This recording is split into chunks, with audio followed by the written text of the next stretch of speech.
Control of the company shifted away from me, and the board began directing actions that I could not ethically agree with or carry out. As a result, I chose to resign in protest rather than lend my name or authority to decisions I could not ethically support. I am incredibly dismayed by the situation. So, by the board, you mean the board that you told the state of California consisted of only you and your gay husband?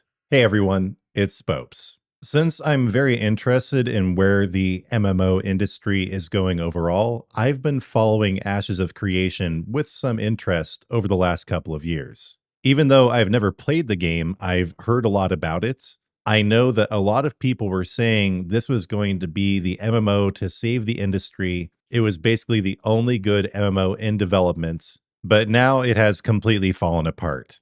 Over the course of this video, I'm going to summarize the Ashes of Creation situation and explain what I think it means for the MMO industry overall. The fact that Ashes of Creation is imploding does not particularly surprise me, but I do think there are some really interesting insights here that we can apply to figuring out the future of the MMO industry overall. Before we dive in though, please make sure you subscribe to the channel. Please like, hype, and share the video. Please consider becoming a member of the Spopes Army to support me. And check out my new shop to either pick up some merch or leave a donation. All right, let's talk about Ashes of Creation. Ashes of Creation has been in development for about 10 years. It began with a Kickstarter campaign in which the studio managed to get together $3.2 million that they've been supposedly using to develop the game ever since. It has been in closed alpha up until this point, and the only way you were able to play it up until 2024 was to fork over between $375 and $1,000. Steven Sharif was the CEO, creative director, founder, etc. of Intrepid Studios, the creator of Ashes of Creation. He supposedly was passionate about MMOs, wanted to make the next best entry into the market. But given the situation, there's a growing contingent of individuals who are skeptical about the entire project. Ashes of Creation just became available in alpha on Steam 52 days ago in December.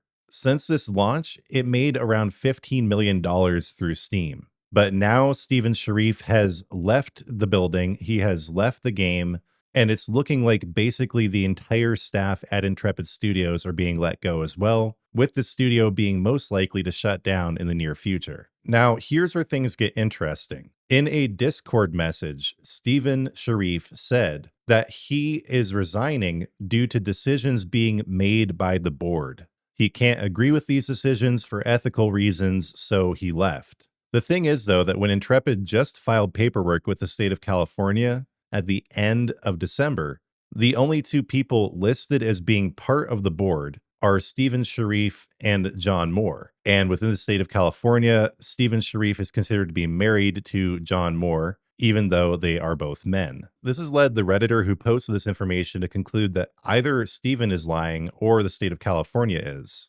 Other commenters are pointing out how strange it is that they listed their home address as being the registration address for the business, and also the fact that that property was just transferred to an LLC in November. The general consensus now is that the Steam release was a final phase in a rug pull scam, where they were trying to pull as much money out of the project as possible, meaning Steven and his husband, before it inevitably imploded. By releasing the game on Steam, they're able to get around promises made to early Kickstarter contributors that they would be refunded if the game never actually released. So it did technically release, which means they don't need to refund anyone. Simply taking a look at Ashes of Creation is enough to add suspicion that this was a scam from the very beginning.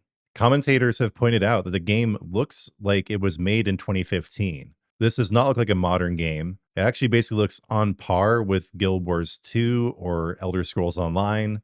It's not even as polished as the failed Amazon MMO New World. But speaking of New World, there are some interesting parallels here. In October of 2025, it was announced that this Amazon-created MMO would not be receiving any new content updates, and players rightfully suspected that it would be sunsetted in the near future. Just recently, it was confirmed that New World's servers will shut down in January of 2027, making the game officially dead. There's no official confirmation of this, but the belief is that New World simply was not making enough money to be financially viable. that it had failed to capture a large enough market to continue being viable as the game continued to age. What makes this interesting is that apparently, despite making around $15 million just in the last month, part of the reason that Ashes of Creation was shutting down is because they couldn't pay their staff. Given the amount of money the game has made, that seems very unlikely. It seems much more likely that Steven and his husband were just ready to cash out on their scam. And now that they managed to get some $10, $15 million out of it, it was time to take as much as they could and leave the building. Now, as we watch gameplay of Ashes of Creation here, it gives me the impression of featuring the minimum amount of effort necessary to actually seem like a product. While in all likelihood, the majority of the money being put into this game was actually being funneled away other places, most likely into Steven Sharif's private investments. The game simply looks old, feels clunky, and many players were saying that it seemed bare bones, that many of the promises, including naval combat, were just never articulated on. We live in an era when it's very difficult to fund and operate an MMO. Even when it's done seemingly on the level, like in the case of New World, overhead, high operating costs can sometimes just make the dream inviable. But in the case of Ashes of Creation, commentators are calling it an MLM scheme. Nobody is particularly surprised. They're saying the game has looked terrible for a long time. So, long story short, it is looking like Ashes of Creation is never going to see the light of day. The CEO is running like mad. The staff are getting issued warn notices. Some of them seem to have already left the company. And all the money that people have put into Ashes of Creation over all these years, who knows where it's going?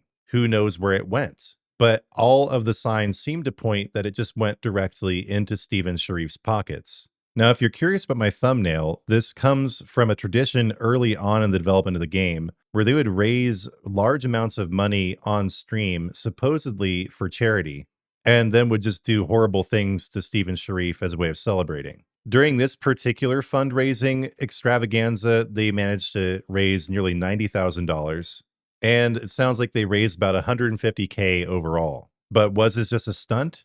Where did the money actually go? Well, it doesn't seem to have gone into Ashes of Creation itself, which even in recent iterations looked lackluster, unfinished, and apparently that's how it played as well. Personally, I am not at all surprised by this. I've been watching with trepidation as Ashes of Creation has raised more and more money, while still putting out a lackluster product. It also concerns me that when they filed as a business, I guess right before or around launching on Steam, the only people on the board were Sharif and his gay husband. There are a variety of other MMOs that are in a similar position. Star Citizen is probably the most well-known one, where it's just been raising money for years and years and years. It's been in development for 13 years now, and still there's been no product produced. Another example is Camelot Unchained, which has been in development even longer than Ashes of Creation, but is being referred to as basically a non-existent game that simply took money from investors with no intent to actually pay it off in the end. And while it's essentially over now, there is the classic example of Chronicles of Illyria, which raised considerably less than Ashes of Creation, but still eventually shut down, leading to a legal battle. I have some insight into why all this is happening. First of all, it costs a lot of money to develop MMOs. Around 10 years ago, there was a much better financial climate for doing so. These circumstances led to what many call the golden age of MMOs, with many titles coming out that are still popular today, such as Final Fantasy XIV, The Elder Scrolls Online, and Black Desert Online. Due to their live service model, server overhead, and other expenses, MMOs are among the most expensive types of games to develop and run, and especially in today's environment when they have to look better than MMOs developed during the Golden Age. From a more charitable angle, developers may simply be overly optimistic about the actual cost of creating a good MMO today. They may think that they can do it on a certain budget, but they simply can't. From a less charitable angle, it's just as possible these developers are taking the hype the community has for new MMOs and simply transferring that hype into money, which they then transfer into their own pockets. It may simply be the case that MMOs cannot really be created anymore the way they once were, in which case studios should take a leaf from ZeniMax Online Studios, who recently canceled their in development game Project Blackbird to focus exclusively on the Elder Scrolls Online. It may be possible that just like at certain stages in the development of Western civilization, we can't really create really good works of art anymore. And all we can do is restore and provide upkeep for what's already there. There was a time when it was possible to build gigantic Gothic cathedrals, to create ultra realistic frescoes and paintings like the Mona Lisa and Michelangelo's Sistine Chapel. We can't do that anymore, and we don't try to. Instead, we simply repair cathedrals when they fall into disarray. We protect and preserve high Renaissance paintings. We don't try to create them anymore because we simply don't have the capacity to do so. So, in the end, I think the fact that all these new MMO projects are either failing or being exposed as scams shows that it is the case that we need to double down on existing properties. There are still over 150 million daily MMO players scattered across the world. These are the same people who are dissatisfied with existing titles and poured their money and their time into these Kickstarter projects like Ashes of Creation. But perhaps instead of just chasing the next best thing, we as MMO players should invest into the existing projects that already managed to get off the ground during the golden age of MMOs, make them better, make them future proofed, make these places that have already been our homes the homes that we continue to inhabit as we go into the future. It's possible that within the next few years, issues like chip shortages, overall economic difficulties worldwide will resolve, and it will be possible to make new MMOs again. But that's a big if. And in the time being, we already have games like World of Warcraft, Final Fantasy XIV, and the Elder Scrolls Online that have immense potential if we were to simply take all the money that's going into these Kickstarter projects and reinvest it back into the games that we already know and love. It's kind of a disappointing thing to suddenly realize that you can't create what you once did before, but that's part of life. People get old, they become incapable of what they once did, and maybe the MMO industry is simply old, but that doesn't mean it's dying. We can invest, you could say, medical care into it to keep it going for years into the future, keep it from getting too geriatric and slow. But the more that we chase down these rabbit holes of Ashes of Creation, Camelot, Unchained, etc., the more the properties we already know and love will suffer. We will see the decline not just of new MMOs,